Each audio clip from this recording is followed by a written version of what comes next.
मित्रों नमस्कार। मैं पंडित ब्रजेश चंद्र पाठक मनोकामना ज्योतिष में प्रस्तुत हूँ।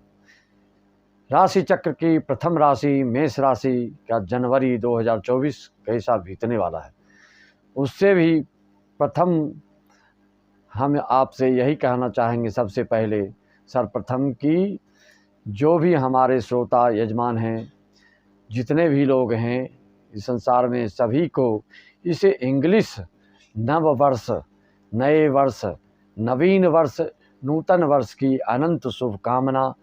और सभी जनता जनार्दन के स्वरूप हैं, तो आप सभी को मेरा नमन वंदन। और सिय राम मैं सब जग जानी, करो प्रणाम जोरी जुग पानी। मित्रों, सभी राशि वाले इस नव वर्ष की, इंग्लिश नव वर्ष की शुभकामना देते हुए मैं यही आपको अवगत कराना चाहता हूं कि आप जानते हैं कि सनातनी का जो नववर्ष होता है वो चैत्र मास के नवरात्रि शुक्ल पक्ष के प्रतिपदा वासंती नवरात्रि में मनाई जाती है। जब प्रकृति आह्लादित होती है, प्रसन्न होती है और जब प्रकृति खुशियां मनाती है, तब हम सनातनी धर्म नए वर्ष का खुशियां मनाते हैं। लेकिन और लोग, जब प्रकृति उदासीन होती है और उदासीनता से ग्रसित होती है, जब पतझड़ होता है, ऐसे लोगों को नए वर्ष में मनाते हैं। यह संदेश सिर्फ नव वर्ष के बारे में। मैं इस पर ज़्यादा ना बोल करके अपने विषय पर आता हूँ कि राशि चक्र की प्रथम राशि मेष राशि, चर राशि। और आप जानते हैं कि मेष राशि वाले, इनके नक्षत्र होते हैं अश्विनी, भरणी, कृतिका।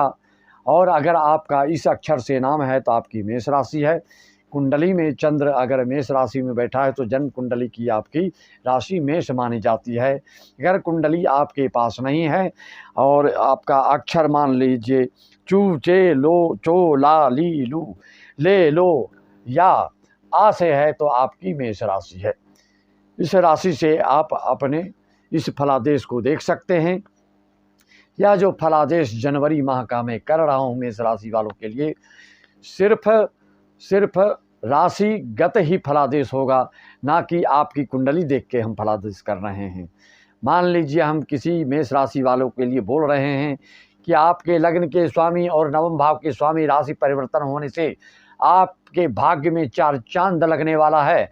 आपको बिल्कुल ऐसा सुअवसर प्राप्त होने वाला है कि जिससे भविष्य में उसका फल आप तोड़ तोड़ कर खाते रहें।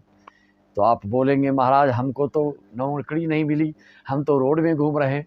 ये आपकी व्यक्तिगत कुंडली के कारण आप रोड में घूम रहे हैं।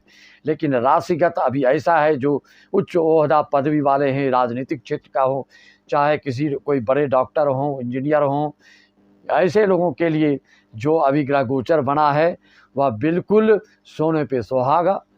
लग्नेश भाग्य भाव में और भाग्य स्वामी लग्न भाव में, यह गोचर फल के दृष्टिकोण से बहुत ही शुभ परिणाम देने वाला रहेगा। और इस काल में आपके ऐसे रचनात्मक कार्य बनेंगे जिसके कि भविष्य आपका उज्जवल हो सकता है। भविष्य में धनागम लगातार बना रह सकता है। मित्रों, गोचर फल में आप जानते हैं राहु, केतु, शनि, गुरु को देखा जाता है। उसमें भी सर्वाधिक शनि का प्रभाव होता है कि कठोर दिल वाले को भी सरल बना देते हैं, और सरल से सरल, कोमल से कोमल दिल वाले को भी ये कठोर बना देते हैं। ये शनि की विशेषता है और इनको सभी ग्रहों का न्यायाधीश कहा गया है। तो यह सब आपको क्या शुभ या अशुभ परिणाम देने वाले हैं मित्रों, तो हम देखने चलते हैं, आगे बढ़ते हैं। मेष राशि के ग्रह गोचर स्थिति क्या बनी है। आपके द्वादश स्थान में राहु, षष्ठम स्थान में कन्या के केतु, मीन राशि के राहु हैं, और अपने मूल त्रिकोण की राशि में शनि आपके आय भाव में दसम भाव के स्वामी बन के विराजमान हैं। आपके लाभ के अवसर प्रदान के लिए बिल्कुल तत्परता के साथ तैयार हैं।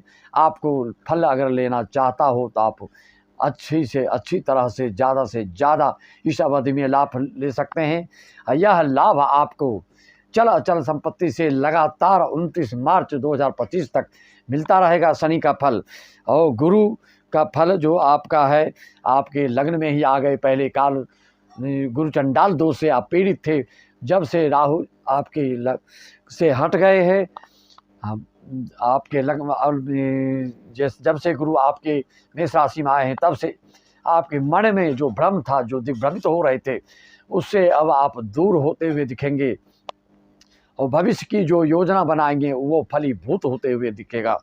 और इस अवधि में आपका कोई ऐसा कार्य बनेगा, चाहे मेष राशि वाले कोई चैनल चला रहे हों या कोई किसी नेटवर्किंग से जुड़े हों, किसी ऐसी चीज़ों से जुड़े हों और शेयर आदि, लॉटरी आदि से संबंधित वैधानिक रूप से कोई कारोबार कर रहे हों, तो उनके लिए बिल्कुल शुभ परिणाम, सुखद परिणाम आने वाला है। मित्रों, एकादश भाव में हम शनि से प्रथम प्रारंभ करते हैं, श्री गणेश करते हैं। शनि अगर आपके आय भाव में बैठा है मेष राशि वालों के लिए, तो क्या क्या परिणाम देने जा रहे हैं आप जानते हैं। शनि की कौन कौन सी दृष्टियाँ होती हैं, तीसरी, सातवीं और 10वीं।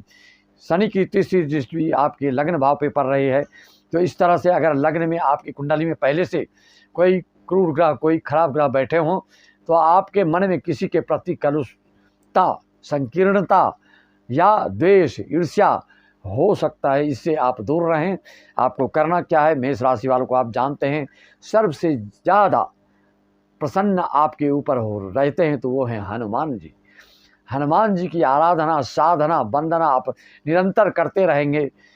जब भी हनुमान जी की आराधना करते हैं तो आप उनके स्वामी श्री राम, जय जय राम का उच्चारण अवश्य करें। इससे आपका फल 100 गुना बढ़ जाता है। जैसे कोई आयुर्वेदिक दवाई में आप मधु डालकर खाते हैं तो उसकी शक्ति अपार हो जाती है, उसी तरह से डायरेक्ट श्री गुरु चरण सरोज रज बोल करके अगर आप हनुमान चालीसा पाठ करते हैं तो आप सतर्क हो जाए। 2 बार नाम उच्चारण, हाथ से तालियां बजाकर श्री राम, जय जय राम बोलकर 2-4 मिनट, उसके बाद हनुमान चालीसा का पाठ करें, तो देखें आपको चंद दिनों में ही लाभ महसूस होगा और मन में अद्भुत शांति की अनुभूति आप करेंगे। तो शनि की दृष्टि, तीसरी दृष्टि आपके लिए मेष राशि में नीचे राशि पर दृष्टि डालने से मन में जो व्यग्रता, व्याकुलता, बेचैनी किसी के कारण से हो सकता है, तो उससे निजात पाने के लिए आप निरंतर इनका पाठ प्रारंभ कर दें। अभी का गोचर बहुत शुभ बन चुका है आपके लिए। 7वीं दृष्टि इनका संतान भाव पे, ज्ञान भाव पे, पूर्व जन्म के पुण्य के भाव पर, जिस पर कि गुरु भी आपके दृष्टि डाल रहे हैं और शनि भी, तो ऐसे में आपको संतान से संबंधित शुभ संदेश प्राप्त हो सकता है।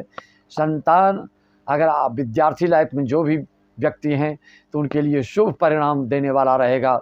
मनोनुकूल कार्य संपादित होने वाला होगा। आपके घर के अभिभावक लोग आपके मनोनुकूल जो इच्छा होगी उसको प्रदान करने वाले रहेंगे। कोई देश विदेश में जाकर उच्च शिक्षा प्राप्ति के योग के लिए लालायित हैं तो वो मनोकामना आपकी पूरी हो सकती है। या रोजगार, व्यवसाय आदि से भी जुड़े लोग जो आयात निर्यात आदि कर रहे हैं उनके लिए छप्पर फार फायदा होने वाला है मित्रों। और 10वीं दृष्टि आपकी कहाँ जा रही शनि की?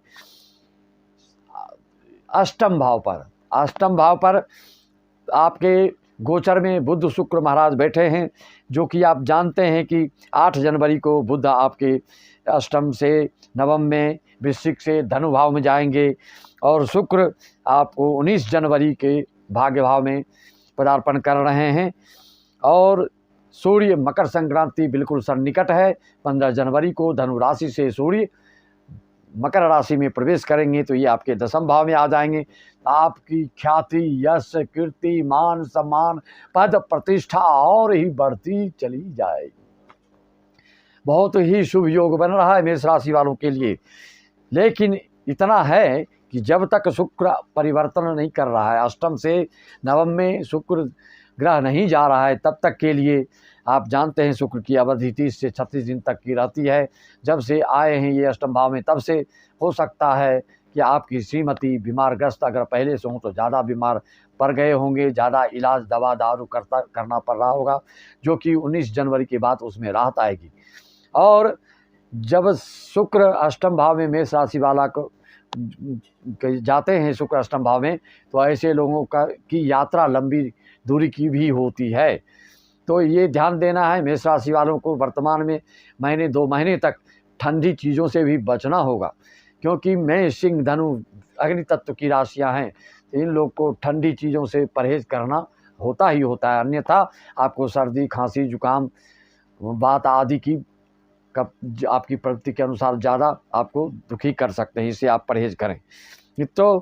तो अष्टम भाव पर शनि की दृष्टि पड़ने से अगर किसी मेष लग्न वाले की मार्केट शनि होगा तो आपको वाहन चालन में ध्यान देना पड़ सकता है।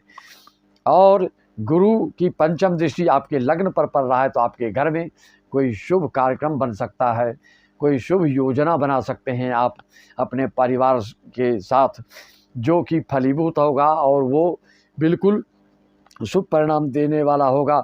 मन में चिंतन मनन पूजन पठन पाठन में जो धार्मिक हैं उनकी धार्मिकता और बढ़ने जा रही है। इस तरह से मित्रों आप देख रहे हैं कि आपके लिए बहुत ही शुभ परिणाम सभी ग्रह देने वाले हैं। राहु द्वादश स्थान में है तो आपको नीच लोगों से थोड़ा सा दूरी बना के रखना है। मेष राशि वाले को और छोटी मोटी यात्रा ये कराते हैं।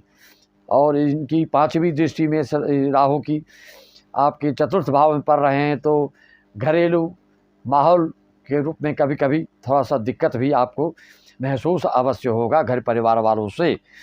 और बुध आपके तृतीय भाव के स्वामी होके अष्टम में 8 जनवरी तक ही हैं, इसके बाद इनका भी ग्रह गोचर बदल जाएगा, तो तब तक के लिए आपकी बहन बुआ आदि के को भी कष्ट ये दे सकता है। और कन्या राशि के षष्ठम भाव में केतु, ये आपके उद्यम को साहस को बढ़ाने वाला रहेगा। और आपकी आँखों में अगर कोई विकार हो पहले से तो उस पर ध्यान देना होगा। मेष राशि वालों को आप जानते हैं स्वभाव से बहुत अक्खर जिद्दी और अपनी बातों पे अटल रहना ये जानते हैं। किसी की बातों में आकर ये कोई कार्य को संपादित करना पसंद नहीं करते हैं। और क्रोधित स्वभाव के भी होते हैं, क्रोधित स्वभाव के होते हैं, बात बात में वो उतावले हो जाते हैं, झगड़ा करने को तैयार हो जाते हैं। लेकिन अंतरात्मा से ये उतना आप ये नहीं कह सकते हैं कि ये गांठ बांध लेते हैं। ये पारिवारिक रूप से सबको साथ लेकर चलने वाले, सबके शुभ कामना देने वाले, सबके हित की बात करने वाले मेष राशि वाले होते हैं। लेकिन स्थिरता के मामले में थोड़ी सी कमी इनके में आ सकती है।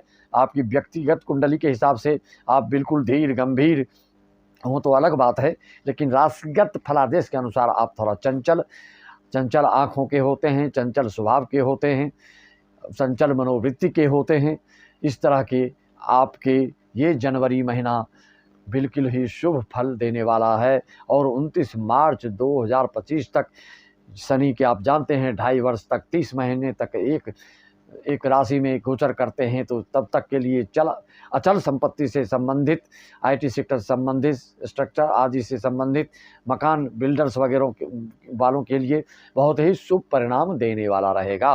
और विशेष आपको जानकारी चाहिए तो हमसे संपर्क करके मौखिक जानकारी मात्र 251, हस्तलिखित कुंडली संपूर्ण जीवन के बनवाना चाहते हैं तो मात्र 1500 में कुरियर के द्वारा आपके एड्रेस पर पहुंचा दिया जाता है। ऑनलाइन पूजा के लिए आप संपर्क कर सकते हैं। हमारे यहाँ पर जो भी हैं बिल्कुल सुयोग्य विद्वान पंडितों के द्वारा, निर्व्यसनी पंडितों के द्वारा हर कार्यक्रम को पूजन पाठन के द्वारा सफल किया जाता है। क्योंकि पूजा पाठ में शुद्धता, शुचिता, पवित्रता की विशेषता होती, तभी फलीभूत होता है पूजा पाठ अनुष्ठान आदि। मुंह में कोई भी चीज़ रख के पूजन पठन करने से उसका फल नहीं मिलता है, ये ध्यान रखें। सभी को मेरा राम राम, जय श्री राम, राधे राधे, जय श्री कृष्ण।